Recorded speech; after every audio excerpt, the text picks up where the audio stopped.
Selamat pagi, Opa dan Oma semua. Senang sekali kita bisa berjumpa lagi dalam acara Sapaan Lansia.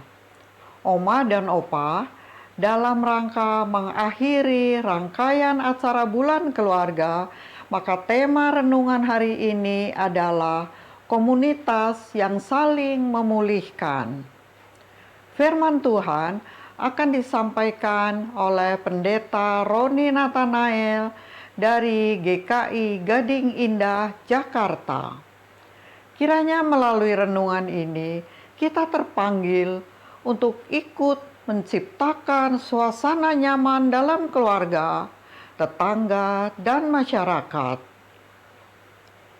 Mari kita mulai acara ini dengan berdoa. Ya Tuhan, kami bersyukur kalau saat ini kami akan memulai acara Sapaan Lansia, suatu acara yang selalu kami tunggu. Mohon kiranya Tuhan berkati sehingga acara ini boleh memberikan kekuatan, penghiburan, sukacita bagi kami semua, dan menjadi kemuliaan bagi nama-Mu. Demi nama Tuhan Yesus, kami berdoa. Amin. Opa Oma, dalam Mazmur 103 ayat 22 tertulis demikian. Pujilah Tuhan, hai segala perbuatannya, di segala tempat kekuasaannya. Pujilah Tuhan, hai jiwaku. Mari kita memuji Tuhan dari Kidung Jemaat nomor 64 ayat 1 dan 2. Bila kulihat bintang gemerlapan.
Mari sebelum kita membaca dan merenungkan firman Tuhan, kita berdoa.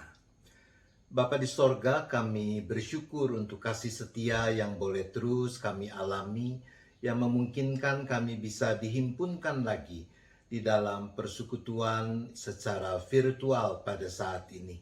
Kami akan membaca, mendengar, dan merenungkan sebagian dari apa yang dipersaksikan Alkitab akan kebenaran-Mu. Kiranya kami dimampukan untuk menyambut kehadiran dan karya Roh Kudus yang menolong kami, agar kami bisa makin mengerti kebenaran firman-Mu, dan kami juga makin bersungguh melakukannya. Hanya di dalam nama Yesus kami memohon. Amin. Ibu bapak saudara-saudara, dalam persekutuan ini kita kembali mau memperhatikan apa yang dipersaksikan di dalam surat Filipi. Filipi pasal 2 ayat 1 sampai dengan ayat 11. Filipi 2 ayat 1 sampai dengan 11. Saya membacakannya untuk kita semua demikian. Jadi, karena dalam Kristus ada nasihat, ada penghiburan kasih, ada persekutuan roh, ada kasih mesra dan belas kasihan. Karena itu sempurnakanlah sukacitaku dengan ini. Hendaklah kamu sehati sepikir, dalam satu kasih, satu jiwa, satu tujuan, dengan tidak mencari kepentingan sendiri atau puji-pujian yang sia-sia. Sebaliknya, hendaklah dengan rendah hati yang seorang menganggap yang lain lebih utama daripada dirinya sendiri. Dan janganlah tiap-tiap orang hanya memperhatikan kepentingannya sendiri, tetapi kepentingan orang lain juga. Hendaklah kamu dalam hidupmu bersama menaruh pikiran dan perasaan yang terdapat juga dalam Kristus Yesus, yang walaupun dalam rupa Allah tidak menganggap kesetaraan dengan Allah itu sebagai milik yang harus dipertahankan, melainkan telah mengosongkan dirinya sendiri dan mengambil rupa seorang hamba dan menjadi sama dengan manusia.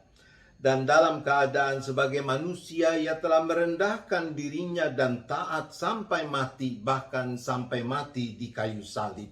Itulah sebabnya Allah sangat meninggikan dia dan mengaruniakan kepadanya nama di atas segala nama, supaya dalam nama Yesus bertekuk lutut segala yang ada di langit dan yang ada di atas bumi dan yang ada di bawah bumi, dan segala lidah mengaku Yesus Kristus adalah Tuhan, bagi kemuliaan Allah Bapa.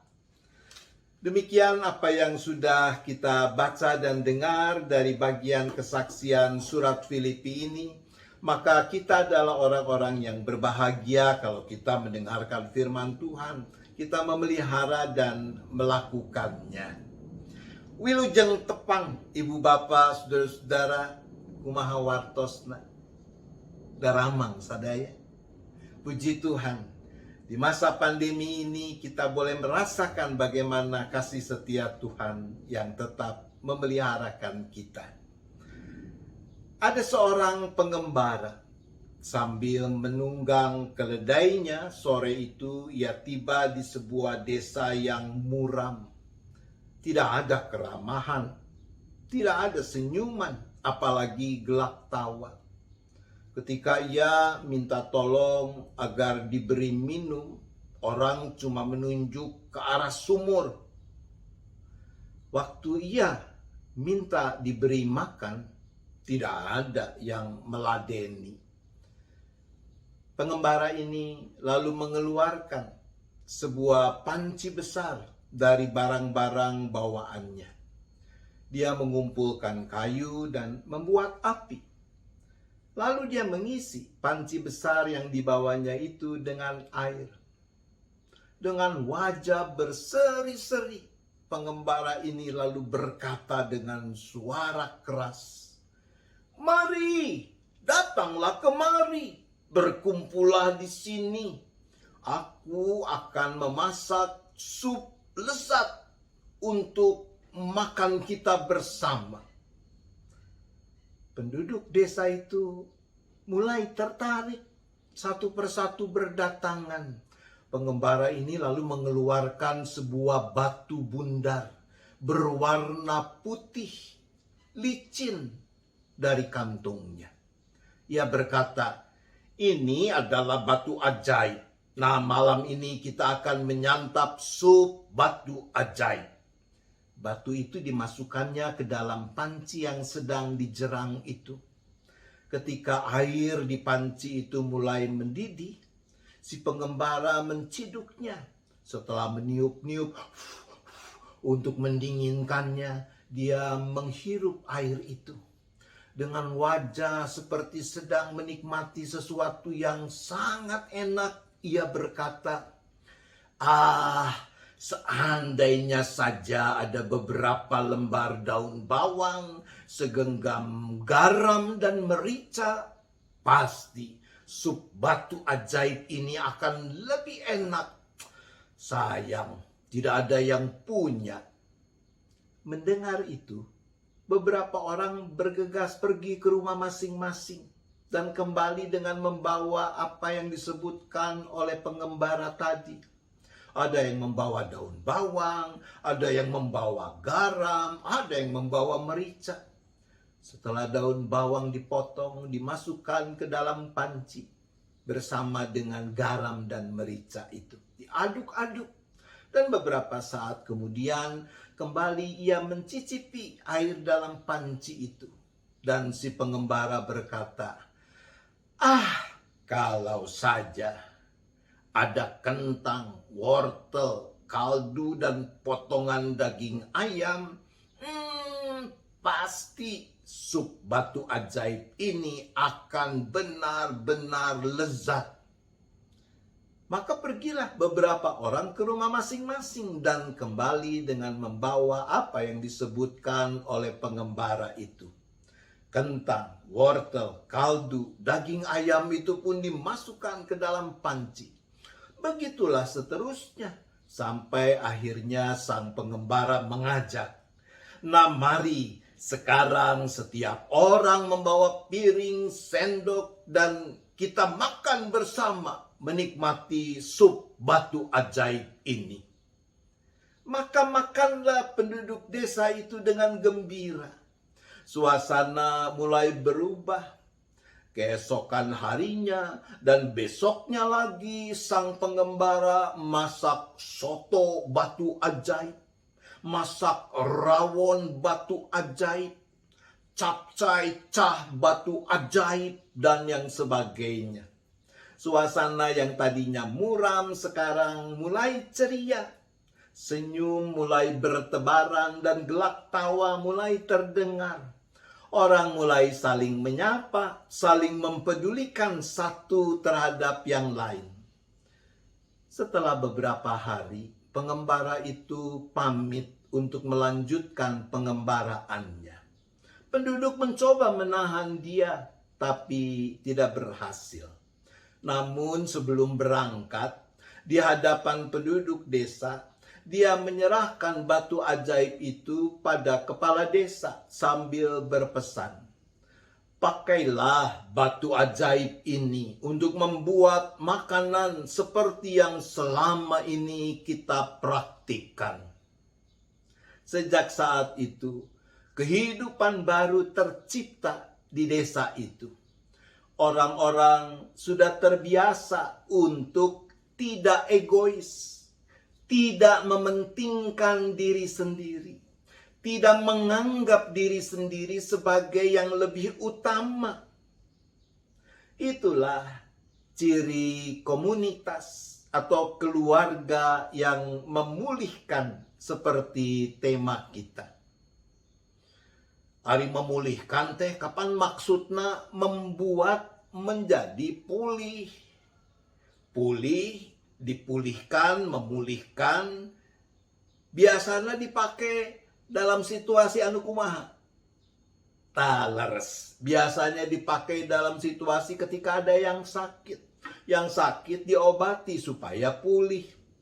Nah, sakit dalam sebuah komunitas, dalam hal ini gereja atau keluarga, bisa berarti ada anggota keluarga, ada anggota komunitas nu nyeri hati, yang sakit hati karena merasa tidak dipedulikan oleh anggota-anggota yang lain, dipandang rendah, dianggap, merasa direndahkan, dihina, dan yang seterusnya. Keluarga Kristen, komunitas Kristen, dipanggil Tuhan untuk menjadi komunitas yang memulihkan. Bagaimana anggota yang sakit seperti tersebut di atas itu bisa pulih, bisa sembuh lagi, merasa dirinya diterima sebagai yang setara dalam komunitas itu. Ciri kehidupan orang-orang yang telah diselamatkan Yesus Kristus, bahwa mereka sehati, sepikir, dalam satu kasih, satu jiwa, satu tujuan. Artinya, mengarahkan, memusatkan hati, pikiran, jiwa pada tujuan yang sama, yaitu pada apa yang dikehendaki oleh Tuhan Yesus Kristus sebagai Sang Kepala. Karena mau sehati sepikir, satu jiwa, satu tujuan, maka dalam kehidupan bersama bertumbuhlah bela rasa yang membuat orang mau dan mampu merasakan seperti apa yang orang lain rasakan. Karena mau sehati sepikir, satu jiwa, satu tujuan, maka tumbuh juga ketulusan untuk saling memikirkan kesusahan orang lain, penyakit orang lain, dan turut memikulnya. Masalah akan muncul ketika orang memberi diri dikuasai egoisme. Egoisme membuat orang hanya mementingkan dirinya sendiri, tidak peduli pada apa yang dialami, dirasakan oleh orang lain. Batu kasih, batu ajaib yang Tuhan tinggalkan bagi kita adalah kasih. Ketika kasih bertumbuh dan mengikatkan kita satu sama lain, maka kita bisa menikmati sup lezat hasil dari kesediaan kita untuk saling memperhatikan, saling memberi, saling berbagi. Kuasa kasih mengikis egoisme. Nah, untuk itu kuncinya adalah kesediaan kita untuk mengosongkan diri, menyangkal diri seperti yang Yesus Kristus sudah praktikkan. Selamat hidup dalam kasih guna merawat kehidupan komunitas atau keluarga yang memulihkan. Tuhan menolong kita. Amin.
kita akan mengucapkan selamat ulang tahun buat teman-teman lansia yang berulang tahun minggu ini, yakni pada tanggal 18 September Bapak Ching Wei, 19 September Ibu Linda Setiawan, 20 September Ibu Priska, 22 September Bapak Tono dan Bapak Hanadi, 27 September Ibu Ros Kamil, 29 September Bapak Harifuddin. Selamat ulang tahun, semoga panjang umur, sehat selalu dan sukacita dalam Tuhan. Mari Oma Opa kita berdoa. Bapa kami yang ada di dalam kerajaan surga, terima kasih ya Bapak, kalau pada hari ini kami boleh menyaksikan acara sapaan lansia dari awal sampai akhir. Terpujilah namamu, semoga menjadi berkat bagi para lansia semua. Kami juga berdoa untuk saudara-saudara kami yang berulang tahun. Semoga Tuhan panjangkan umurnya, sehat selalu, serta makin setia kepada Tuhan. Kami naikkan doa ini hanya di dalam nama Tuhan Yesus yang menjadi juru selamat kami. Amin. Oma dan Opa, demikian acara sapaan lansia hari ini. Kiranya menjadi berkat buat kita semua. Mari kita ciptakan komunitas yang saling memulihkan dimanapun kita berada. Tetap semangat dan bersukacita selalu. Dan sampai jumpa lagi 2 minggu yang akan datang. Tuhan Yesus memberkati.